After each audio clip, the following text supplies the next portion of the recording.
বিদ্যুতের জন্য আমরা দুঃখ প্রকাশ করছি, আমাদের একটু সময় দিতে হবে।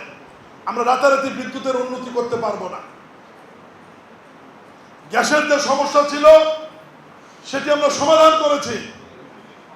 জাতির এই ভবিষ্যৎ, তোমরা যারা সামনে বসে আছো তোমাদের জানতে হবে যে বিগত 20 বছরে গ্যাস সংরক্ষণের জন্য ল্যান্ডফিল্ডে কোনো স্টোরেজ নির্মাণ করেনি আগের স্বৈরাচার সরকার।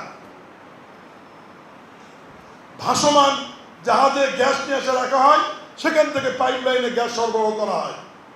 ওর মধ্যে একটি পাইপলাইন পুড়ে যাবার কারণে মাঝখানে যে 15-20 দিন যে গ্যাসের ক্রাইসিস হয়েছে, এই সমস্যা হয়েছে ওই কারণে। আশ্চর্যজনক হলো সত্য, এই সরকার চেষ্টা করছে 75 দিনের তেল রিজার্ভ রাখবার জন্য। RICL TMX, যুগের পর যুগ স্থাপনা থাকে মজবুত। বর্তমানে আমাদের যে স্টোরেজ ক্যাপাসিটি আছে তেল সংরক্ষণের জন্য, এখানে মাত্র 40 দিনের তেল রাখা যাবে।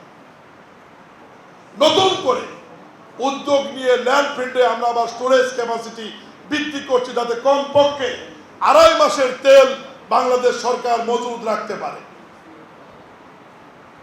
বিরোধী দল বক্তৃতার সময় অনেক কথা বলবে। ইরান যুদ্ধ অবশ্যই একটি সমস্যা,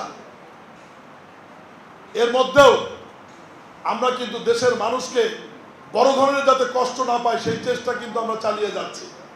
এবং সরকারের যেখানে ব্যর্থতা সেখানে কিন্তু আমরা স্বীকার করছি যে হ্যাঁ, আমাদের এখানে ব্যর্থতা আছে, আমরা ক্ষমা চাই, মাপ চাই, আমরা চেষ্টা করছি এই জিনিসটা থেকে উত্তরণের জন্য।